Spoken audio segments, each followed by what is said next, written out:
Hello students, welcome back to my channel. शिक्षा competition UGC NET Hindi re exam के लिए unit 8 का हम यहाँ पर रिवीजन करेंगे, जिसमें हिंदी नाटक दिए हुए हैं। तो ये रिवीजन के लिए है एक क्लास, यहाँ से आपका अच्छा रिवीजन हो जाएगा। और इससे पहले हम बाकी के यूनिट्स पढ़ चुके हैं 7 तक, और 1-2 यूनिट भी आपको मिल जाएंगे आपके पेपर से पहले। तो आप रिवीजन कर लेना, एक बार प्लेलिस्ट चेक कर लेना। और यूजीसी नेट की अगर आप तैयारी कर रहे हैं तो फर्स्ट पेपर के लिए बहुत ही अच्छा कंटेंट मैंने प्रोवाइड किया हुआ है। थ्योरी क्लासेस भी हैं, मतलब थ्योरी बेस्ड कुछ क्लासेस है वन लाइनर टाइप में, और कुछ एमसीक्यू टाइप में भी मैंने क्लासेस दी हुई हैं। तो आप प्लीज़ प्लेलिस्ट ज़रूर चेक कर लेना, वहाँ से आपका अच्छा रिवीजन हो जाएगा। तो अब यहाँ पर हम पढ़ेंगे हिंदी नाटक बिल्कुल बिना देर किए, क्योंकि बहुत ही कम टाइम है आपके पेपर में। तो आप पेपर का सिर्फ अच्छे से आपको रिवीजन करना है और चैनल को सब्सक्राइब ज़रूर कर लेना है, सम्मिलित करना है। यहाँ पर सबसे पहले अंधेर नगरी। तो अंधेर नगरी किसका नाटक है? ये भारतेंदु हरिश्चंद्र का नाटक है अंधेर नगरी। और भारत दुर्दशा, दोनों में 6-6 अंक हैं। ये दोनों किसके नाटक हैं? तो ये अंधेर नगरी और भारत दुर्दशा, ये दोनों के दोनों ही भारतेंदु जी के नाटक हैं। और इसमें पूछा है कि इनका जो मतलब सम्मिलित करना है अंधेर नगरी। तो अंधेर नगरी क्या है? इसमें से लोकनाट्य शैली है, समस्या मूलक नाटक, या फिर प्रहसन या गीति नाट्य। तो ये ध्यान रखना है, जो अंधेर नगरी है क्या है? एक प्रहसन है। अंधा युग, अगर हम अंधा युग की बात करें तो अंधा युग किसका है? गीति नाट्य है। अंधा युग क्या है? ये एक गीति नाट्य है। ध्रुव स्वामिनी समस्या मूलक नाटक है ध्रुव स्वामिनी। और आगरा बाजार, ये हबीब तनवीर का है, जो कि लोक नाट्य शैली में लिखा गया है। तो इनकी शैली बतानी है यहाँ पर आपको। अंधेर नगरी प्रहसन है, अंधा युग गीति नाट्य, ध्रुव स्वामिनी समस्या मूलक नाटक है, और आगरा बाजार है लोक नाट्य शैली में लिखा हुआ। ठीक है, तो ये आपको याद रखना है। प्रकाशन वर्ष के अनुसार आज हम थोड़ा सा फास्ट चलेंगे, ज़्यादा देरी किए बिना। तो आप अच्छे से रिवीजन कर लेना। वैसे पेपर का टाइम है तो आपने रिवीजन कर ही रखा होगा, बस आपको एक बार सारी चीज़ों को दोबारा से, जो 2-3 दिन बचे हैं उनमें बार बार रिवाइज करने की ज़रूरत है। प्रकाशन वर्ष के अनुसार निम्नलिखित नाटकों का सही अनुक्रम क्या है? तो हानूस, लहरों के राजहंस, आषाढ़ का एक दिन, आधे अधूरे। तो यहाँ पर जो हानूस नाटक है ये भीष्म साहनी का है। बाकी जो 3 नाटक यहाँ पर दिए हुए हैं ये किसके हैं? तो ये मोहन राकेश के हैं। किसके हैं? मोहन राकेश के हैं। और सही अनुक्रम बताना है तो लहरों के राजहंस, लहरों के राजहंस ये कब लिखा गया था? 1963 ईस्वी। 1963 ईस्वी। आषाढ़ का एक दिन, आषाढ़ का एक दिन ये 1958 में प्रकाशित हुआ था। आधे अधूरे, आधे अधूरे कब हुआ था? 1969 में प्रकाशित हुआ था। ठीक है, ये तीनों का आपको ध्यान रखना है, क्योंकि मोहन राकेश के नाटक पूछे जाते हैं। हानूस भीष्म साहनी का है। अब इनका यहाँ पर आपको क्या बताना है? क्रम बताना है। तो सबसे पहले यहाँ पर कौन सा है? सी, आषाढ़ का एक दिन। सी, आषाढ़ का एक दिन। इसके बाद आएगा हमारा लहरों के राजहंस, यानी कि बी, आधे अधूरे, डी। और इसके बाद हानूस जो आता है ये इनके बाद में प्रकाशित हुआ था। ठीक है, इसका ईयर याद नहीं है मुझे, लेकिन ये इसके बाद में प्रकाशित हुआ था। नेक्स्ट क्वेश्चन है यहाँ पर, ध्रुव स्वामिनी के प्रतिपाद्य। ध्रुव स्वामिनी आप जानते हैं ये किसका है? ध्रुव स्वामिनी तो ये जयशंकर प्रसाद का नाटक है, और ये एक किस में लिखा गया है? एक समस्या मूलक नाटक है। स्त्री पुरुषार्थ का ढोंग ना करें, विश्व भर में सब काम सबके लिए नहीं है।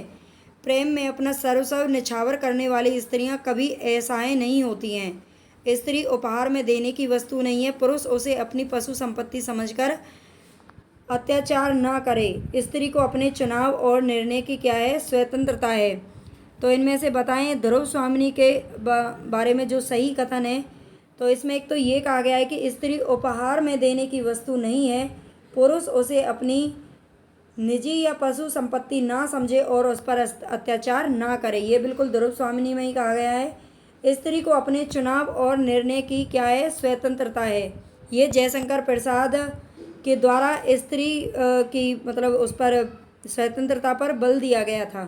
ठीक है, उसके अत्याचारों को यहाँ पर दिखाया गया है ध्रुव स्वामिनी के अंदर, जो कि 1933 में प्रकाशित हुआ था, ये भी ध्यान रखना है। निम्नलिखित में से अभिज्ञान का संबंध किससे है? तो अभिज्ञान का संबंध किससे है? कथानक, चरित्र, अभिनय या फिर गीत। अभिज्ञान का संबंध किससे है? ये कथानक है। अभिज्ञान शाकुंतलम। पात्रों को उनके संबंधित नाटक से क्या करना है? आपको सुमेलित करना है। सक्टार, महाराष्ट्री, धातुसेन और गोवर्धन दास। गोवर्धन दास तो आपने पढ़ा ही होगा। गोवर्धन दास किस में आता है? तो ये अंधेर नगरी के अंदर है। किसके अंदर है? अंधेर नगरी के अंदर आता है गोवर्धन दास। ठीक है। सक्टार, ये सक्टार बताएं आप किसका है? ये चंद्रगुप्त का पात्र है। सक्टार किसका है? चंद्रगुप्त का पात्र है। महाराष्ट्र की बात करें तो ये भारत दुर्दशा में आता है। महाराष्ट्री किस में आता है? महाराष्ट्री भारत दुर्दशा के अंदर है। और धातु सेन किसका पात्र है? तो ये स्कंदगुप्त का पात्र है। ठीक है। पात्र आपको अच्छे से याद रखने हैं। जो भी गद्य विधाएं आपको दे रखी हैं उनको जरूर रिवाइज कर लेना। जहाँ धर्म न बुद्धि, नहीं नीति न सुजन समाज, ते ऐसे ही आप हूँ न सही, जैसे चौपट राज। अंधेर नगरी के किस चरित्र से इस काव्यात्मक संवाद को कहलवाया गया है? तो जहाँ धर्म ना बुद्धि, नहीं नीति ना सुजन समाज, ते ऐसे ही आपहु नसे, जैसे चौपट राज। तो क्या ये बात राजा ने कही है? ये किस में कहा गई है? तो ये अंधेर नगरी में कहा गया है। अंधेर नगरी इसमें दे रखा है, जो कि भारतेंदु हरिश्चंद्र के द्वारा लिखा गया है। ये राजा गोवर्धन दास फरियादी या फिर महंत। तो ये बात किसने कही है? ज्ञान वाली बात है, तो ये महंत ने कही है। किसने कही है? महंत ने कही है ये बात। अंधा युग नाटक में युयुत्सु की चिंता क्या है? तो अंधा युग नाटक में युयुत्सु की चिंता आपको बतानी है। वो अन्याय का प्रतिकार, उसकी चिंता का विषय है, या फिर पांडव पक्ष में चले जाने को लेकर पश्चाताप है, मानव भविष्य की रक्षा की चिंता उसे लगी हुई है, या फिर शाप मुक्ति है। तो युयुत्सु की जो चिंता है अंधा युग नाटक में जो दिखाई गई वो है मानव भविष्य की रक्षा। वो मानव भविष्य की रक्षा के लिए क्या है? चिंतित है। बकरी नाटक से संबंधित सही तथ्य कौन से हैं? बकरी नाटक किसका है? सर्वेश्वर दयाल सक्सेना जी का है। बकरी नाटक किसका है? तो ये सर्वेश्वर दयाल सक्सेना का है। ठीक है, ये ध्यान रख लेना है आपको। और ये 1974 में क्या हुआ था? प्रकाशित हुआ था 1974। ठीक है, में प्रकाशित होता है। यह स्वातंत्र्योत्तर हिंदी व्यंग्य नाटकों में सर्वाधिक महत्वपूर्ण नाटक है। इसका तथ्य बिखरा हुआ नहीं है। इसके गीत साधारण कोटि के हैं और इसमें नौटंकी शैली का क्या किया गया है? प्रयोग किया गया है। तो बकरी के बारे में, बकरी नाटक जो है उसके बारे में कौन सी बातें जो सही हैं? तो ये तो आप ध्यान रख लेना, ये सर्वेश्वर दयाल सक्सेना का नाटक है और ये एक व्यंग्य नाटक है। ठीक है, बकरी जो नाटक है ये व्यंग्य नाटक है, ये बात बिल्कुल सही है। बिखरा हुआ नहीं है और ना ही साधारण कोटि के इसके गीत हैं, लेकिन ये नौटंकी शैली में लिखा गया है, ये भी बिल्कुल सही है। ठीक है, तो ए और डी यहाँ पर क्या है? करेक्ट ऑप्शन है। प्रकाशन वर्ष के अनुसार जयशंकर प्रसाद के नाटकों का सही अनुक्रम बताना है आपको। जयशंकर प्रसाद के नाटक यहाँ पे आपको दे रखे हैं, अजातशत्रु, ध्रुव स्वामिनी, राज्यश्री और स्कंदगुप्त। तो बताएं, सबसे पहले ध्रुव स्वामिनी मैंने आपको बता दिया 1933 में है। स्कंदगुप्त 1928 में आया था। एक चंद्रगुप्त जो आपके उसमें लगा हुआ है वो 1931 का है। अजातशत्रु 1922 का में प्रकाशित हुआ था और राज्यश्री 1915 में। राज्यश्री कब प्रकाशित हुआ था? तो 1915 में हुआ था। तो अब आप ये क्रम से लगा सकते हैं। इसमें देख लीजिए यहाँ पर सी के बाद ए, डी और बी। ठीक है, चंद्रगुप्त का ध्यान रखना, वो 1931 में प्रकाशित हुआ था। अंधा युग के संबंध में कौन से विचार हैं जो कि सही हैं? अंधा युग नाटक के संबंध में कौन से विचार सही हैं? यह महाभारत के 18वें दिन की कथा पर आधारित है। तो महाभारत के 18, आप जानते होंगे महाभारत का जो युद्ध है वो 18 दिनों तक चला था, लेकिन इसमें 18वें दिन की कथा नहीं है, बल्कि युद्ध खत्म होने के बाद की इसमें कथा है।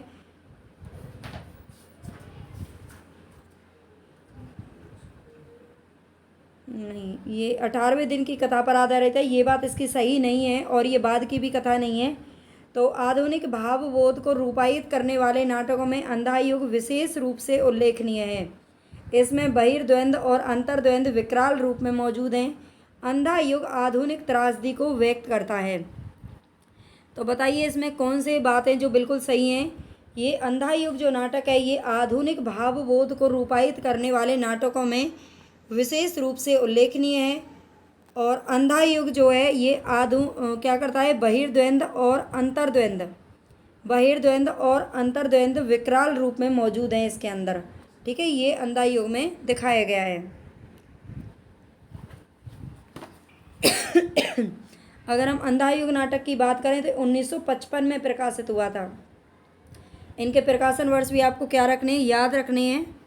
ठीक है, अंधा युग। और ये किसका नाटक है, ये धर्मवीर भारती का नाटक है। किसका है, धर्मवीर भारती जी ने लिखा है, ये भी ध्यान रख लेना।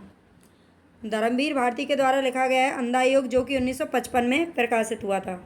लाला श्रीनिवास दास की रचनाएं इनमें से आपको बतानी है। प्रहलाद चरित्र, नियम निर्घोष, रणधीर और प्रेम मोहिनी, कीर्ति केतु। तो लाला श्रीनिवास दास की जो रचनाएं हैं वो है प्रहलाद चरित्र और रणधीर और प्रेम मोहिनी। ठीक है, ये इनके दोनों क्या हैं, नाटक हैं, प्रहलाद चरित्र और रणधीर और प्रेम मोहिनी। ये ध्यान रख लेना। लाला श्रीनिवास दास का एक उपन्यास भी है परीक्षा गुरु, जो कि हमारे सिलेबस में उपन्यासों में आता है।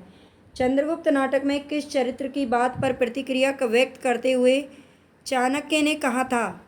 तो ये जो कथन है वो ध्यान रख लेना, ये चाणक्य का कथन है चंद्रगुप्त के अंदर। लेकिन किस चरित्र की बात पर प्रतिक्रिया करके उन्होंने बोला था, मेरे पास पाणिनि में सिर खपाने का समय नहीं है, भाषा ठीक करने से पहले मैं मनुष्यों को ठीक करना चाहता हूँ।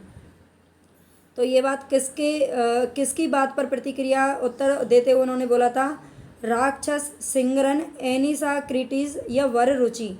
तो इसका जो करेक्ट ऑप्शन है वो है वर रुचि। कौन सा है, वर रुचि की बात का जवाब देते हुए उन्होंने बोला था कि मेरे पास पाणिनि में सिर खपाने का समय नहीं है, भाषा ठीक करने से पहले मैं मनुष्यों को ठीक करना चाहता हूँ। आप जानते होंगे जो पाणिनि है वो कौन है, एक भाषाविद है।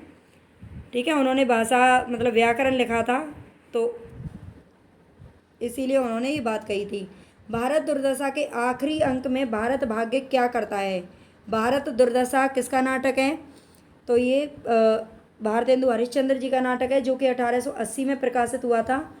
भारत को जगाता है या भारत के हतभाग्य पर क्रोधित होता है, घायल भारत को छोड़कर चला जाता है, भारत के सीने में कटार से आघात करता है। तो भारत भाग्य क्या करता है, वो भारत को जगाने की कोशिश करता है। क्या करता है, भारत को जगाता है। भारत दुर्दशा के आखिरी अंक में 6 अंक हैं इसके अंदर, और 6 अंकों में सबसे लास्ट में कौन आता है, भारत भाग्य आता है, भारत को जगाने के लिए। ठीक है, नेक्स्ट क्वेश्चन देखिए। हिंदी की लोकनाट्य शैलियों को प्रदेशों के साथ आपको सुमेलित करना है। सांग, अगर सांग की बात करें तो सांग कहाँ पर होते हैं, हरियाणा के अंदर। सांग कहाँ की शैली है, लोकनाट्य शैली है, ये कहाँ पर होते हैं सांग, सबसे ज़्यादा हरियाणा में होते हैं। नौटंकी उत्तर प्रदेश की शैली है। माच की बात करें तो माच मालवा मध्य प्रदेश में है।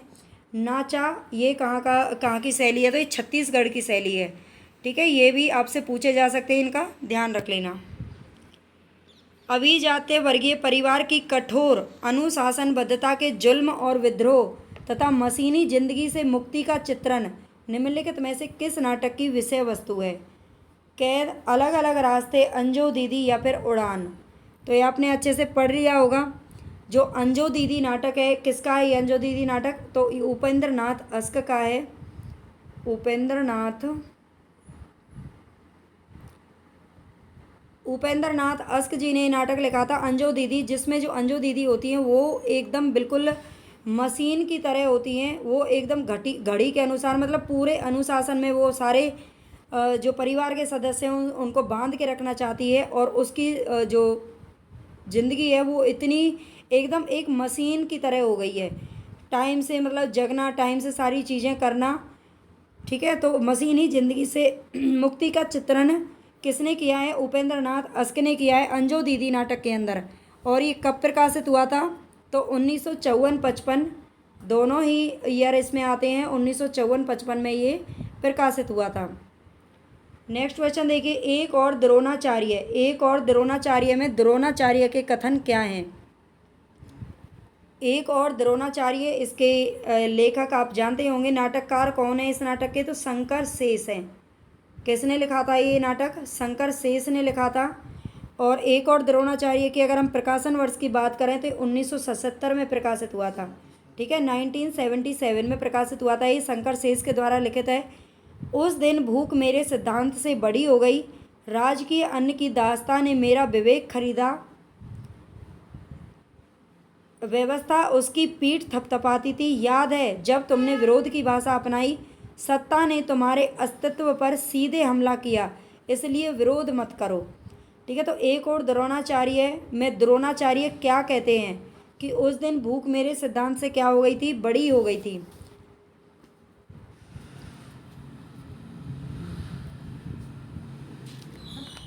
उस दिन भूख मेरे सिद्धांत से क्या हो गई? बड़ी हो गई थी।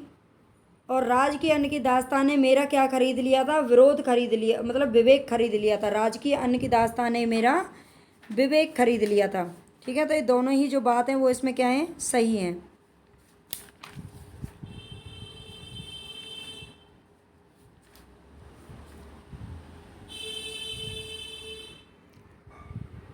चलते हैं अपने नेक्स्ट क्वेश्चन की तरफ।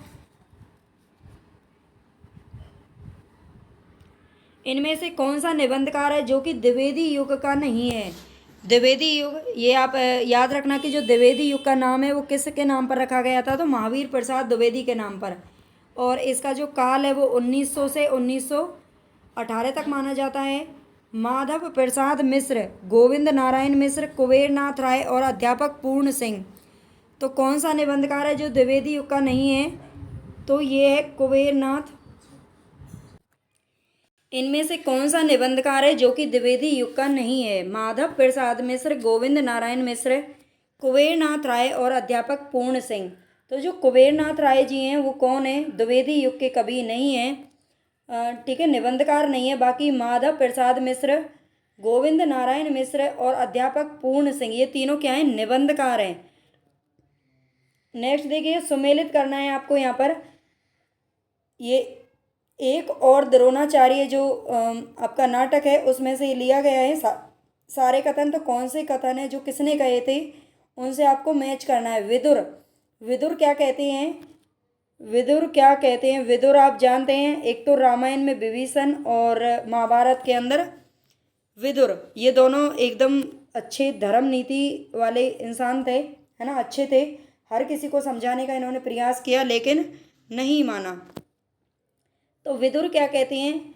ये गांधारी से बोलते हैं कि हृदय तुम्हारा पत्थर का है गांधारी। विदुर किसको बोलते हैं? ये बोलते हैं हृदय तुम्हारा पत्थर का है गांधारी। गांधारी क्या कहती है? गांधारी ने यहाँ पर क्या कहा है कि पत्थर की खानों से मनियाँ निकलती हैं, बाधा मत डालो। पत्थर की खानों से मनियाँ निकलती हैं, बाधा मत डालो। अश्वत्थामा, अश्वत्थामा क्या करते हैं? मैंने प्रतिशोध ले लिया धृष्टद्युम्न से पिता की पाप हत्या का। तो इनके पिता को मार दिया था, है ना, ये धृतराष्ट्र के बेटे थे अश्वत्थामा, तो प्रतिशोध ले लिया था, बदला ले लिया, मतलब ये अश्वत्थामा का कहना है। संजय क्या कहता है? संजय, आपने अगर कभी महाभारत देखी होगी, पक्का देखी होगी, तो उसमें आप देखना जो संजय है उसके पास एक ऐसी दिव्य दृष्टि थी जो वो महल में बैठे बैठे ही धृतराष्ट्र को सब कुछ मतलब वहीं पे ही बता देते थे। और वो वहाँ पर जहाँ महाभारत का युद्ध चल रहा था, युद्ध मैदान में भी नहीं जा करके अपनी दिव्य दृष्टि से सब कुछ वो वहीं पर देख लेते थे बैठे बैठे ही। ठीक है, तो वो कहते थे कि अंधों को सत्य दिखाने में क्या मुझको भी अंधा ही होना है। तो ये संजय का कथन है। तो एक कथन आप याद रख लेना, यहाँ से इसमें से एक आध क्वेश्चन पूछा जाता है। ठीक है, नेक्स्ट क्वेश्चन देखिए। पुरोहित के अनुसार रामगुप्त का ध्रुव स्वामिनी पर कोई अधिकार नहीं, क्योंकि पुरोहित के अनुसार रामगुप्त, रामगुप्त कौन है? ध्रुव स्वामिनी का पति होता है इसमें रामगुप्त, जो कि अच्छा आदमी नहीं है ना। और कोई अधिकार नहीं है क्योंकि वह मृत प्राय और प्रवर्जित था, वह परिस्थितिकामी था, वह जीवन से उदासीन था, या फिर वह गौरव से नष्ट और आचरण से पतित था। तो बिल्कुल यही सही ऑप्शन है इसका। 2-3 बार ये क्वेश्चन पूछा जा चुका है, ध्यान रख लेना। पुरोहित कहते हैं, पुरोहित इसका पात्र है ध्रुव स्वामिनी के अंदर, और वो रामगुप्त इसका पति है ध्रुव स्वामिनी का। ठीक है, तो वो कहते हैं कि वह गौरव से नष्ट और आचरण से पतित था, इसलिए उसका उस पर कोई अधिकार नहीं है। देखो प्लीज़ आपसे रिक्वेस्ट करती हूँ कि ज़्यादा से ज़्यादा चैनल को सब्सक्राइब कर लेना, शेयर कर देना। आगे भी आपको यहाँ से काफ़ी बेनिफिट मिलेगा। जीके की क्लास हमारी कंटिन्यू चलेगी। आप जानते हैं जीके हर एग्ज़ाम के लिए बहुत इंपॉर्टेंट होता है और आपको टेलीग्राम वगैरह सारी मतलब सुविधाएं मिल जाएंगी धीरे धीरे। अभी थोड़ा सा क्या है, स्टार्टिंग है, लेकिन प्लीज़ अगर आप जितनी जल्दी आप सपोर्ट करेंगे उतनी ही जल्दी आपको मतलब काफ़ी कुछ अच्छा यहाँ पर हो जाएगा। तो प्लीज़ सपोर्ट ज़रूर करना, सब्सक्राइब ज़रूर कर लेना। इतने सारे बच्चे देखते हैं लेकिन आधे बच्चे भी सब्सक्राइब और लाइक नहीं करते हैं, है ना। तो कभी तो अच्छा सा नहीं लगता। मैंने 2-3 दिन वीडियो नहीं बनाई तो मुझे मतलब डिमोटिवेट सा होता है कि आप शायद इंटरेस्ट नहीं ले रहे हैं। जो वीडियो को देख तो लेते हैं लेकिन लाइक तक भी नहीं करते। तो प्लीज़ ऐसा ना करें, आप ज़रूर सब्सक्राइब आपको करना है, ठीक है। आप पढ़ने वाले बच्चे हैं, कर भला तो हो भला। आषाढ़ का एक दिन, आषाढ़ का एक दिन किसका नाटक है? तो आप जानते हैं मोहन राकेश का नाटक है, जो कि 1958 में प्रकाशित हुआ था। 1958 में। इनके प्रकाशन वर्ष जरूर ध्यान रख लेना है, क्रमानुसार वगैरह पूछे जाते हैं। राज्याश्रय और व्यक्ति स्वतंत्रता के बीच भटकती हुई सृजनात्मकता का नाट्य बिंब है। यह कथन किस आलोचक का है? आषाढ़ का एक दिन राज्याश्रय और व्यक्ति स्वतंत्रता के बीच भटकती हुई सृजनात्मकता का क्या है? नाट्य बिंब है। ये बात किस आलोचक ने कही थी? क्या नेमीचंद्र जैन, बच्चन सिंह, गिरीश रस्तोगी या फिर जयदेव तनेजा? तो इसमें आता है बच्चन सिंह का नाम। बच्चन सिंह कहते हैं। ये वाला कथन आप पढ़ लेना अच्छे से एक बार और, ठीक है। प्रकाशन वर्ष की दृष्टि से निम्नलिखित नाटकों का सही अनुक्रम आपको बताना है। ये जो क्रम है वो किसका है? तो ये मतलब अलग अलग हैं, लेकिन बकरी किसका है? तो सर्वेश्वर दयाल सक्सेना का है, जो कि 1954-55 में क्या हुआ था? प्रकाशित हुआ था। बकरी 1974 में प्रकाशित हुआ था। और बाकी तो अलग अलग लोगों के हैं। ये हमारे सिलेबस में है इसलिए याद भी है। तो प्रकाशन वर्ष की दृष्टि से नाटकों का सही अनुक्रम की अगर हम बात करें तो इनमें सबसे पहले कोणार्क आएगा, डी। सी मादा कैक्टस, सी कबीरा घड़ा बाजार में, ये भीष्म साहनी का है, बी। और ए बकरी, ठीक है। सॉरी, इसमें ए बकरी पहले आएगा, ए और बी कबीरा खड़ा बाजार में, ये इसके बाद का है, ठीक है। तो ये ध्यान रख लेना है। मादा कैक्टस किसका है? लक्ष्मी नारायण मिश्र का है। और बाकी तो थोड़ा सा कन्फ्यूजन है। अंधा युग के अंकों के नाम बताने हैं। अंधा युग के जो अंक हैं आप उसमें 7 अंक अगर हम कहें, वैसे तो 5 ही अंक हैं, लेकिन उसमें समापन और क्या दिया हुआ है? समापन और बीच में जो मतलब उसको अंतराल बोलते हैं, अंतराल, ठीक है। अंतराल। तो यहाँ से आपको क्या रखना है? अंधा युग के सारे जो अंक हैं उसमें 5 अंकों का ये नाटक है। 5 अंक कहे जाएंगे, ठीक है। उसमें 5, 6, 7 अगर आप पूछ भी ले जाएं तो 5 अंक आप बोलेंगे। प्रथम अंक है उसमें कौरव नगरी उसमें है, बिल्कुल है। पांडव विजय उसमें कोई अंक का नाम नहीं है। पशु का उदय ये उसमें दूसरा नंबर का अंक है, ये पहले नंबर का है और ये दूसरे नंबर का है। गांधारी का साप ये भी अंक उसके अंदर है, गांधारी का शाप, लेकिन ये किस नंबर पर आता है? चौथे नंबर पर आता है। अगर तीसरे नंबर की बात करें, आप सुन लेना ध्यान से। पहला अंक कौरव नगरी, सेकंड अंक है जो पशु का उदय, और तीसरा जो अंक है वो है अर्ध सत्य अश्वत्थामा का, चौथा अंक गांधारी का शाप, और इसके बाद आता है अंतराल। अंतराल को बोलते हैं पंख, पहिए और पट्टियाँ, ठीक है। अंतराल किस नाम से है? तो ये पंख, पहिए और पट्टियों के नाम से है। ये चौथे अंक से पहले आता है, ठीक है। 3 अंकों के बाद अंतराल आता है और इसके बाद में फिर 2 अंक और आते हैं। चौथा अंक गांधारी का शाप और 5वां अंक है विजय, एक क्रमिक हत्या, आत्महत्या, और इसके बाद आता है समापन। समापन क्या है? प्रभु की मृत्यु, ठीक है। तो ये अंधा युग के नाटकों के नाम, अंकों के नाम हैं, इनको जरूर याद रख लेना। बकरी नाटक के बारे में स्वयं लेखक के विचार हैं। तो ये लेखक के विचार कौन से हैं, क्या सही हैं?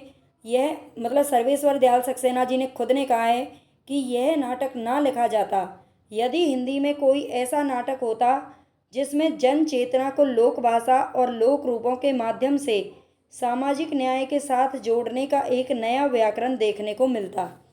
मतलब वो कहते हैं कि ये नाटक मैं नहीं लिखता अगर मुझे लोक भाषा और लोक रूपों के माध्यम से ऐसा कोई नाटक पहले लिखा हुआ मिलता तो मैं ये नाटक नहीं लिखता। तो ये बात उन्होंने बिल्कुल सही है कही थी। यदि हिंदी के नाटककार यश प्रार्थी ना होकर, मतलब सिर्फ यश को चाहने के लिए ही नाटक ना लिखते, बल्कि आम आदमी की पीड़ा को समझते, आम आदमी की जबान में बोलते और आम आदमी के बीच ले जाना हिंदी रंगमंच के लिए अनिवार्य मानते, तो ये नाटक नहीं लिखा जाता। तो ये बात भी सर्वेश्वर दयाल सक्सेना जी ने कही थी। ये दोनों कथन आप ध्यान रख लेना। ये दोनों ही बात किसकी हैं? तो सर्वेश्वर दयाल सक्सेना जी ने खुद ने कही हैं। विजय तृष्णा का अंत पराभव में होता है, अलचेंद्र।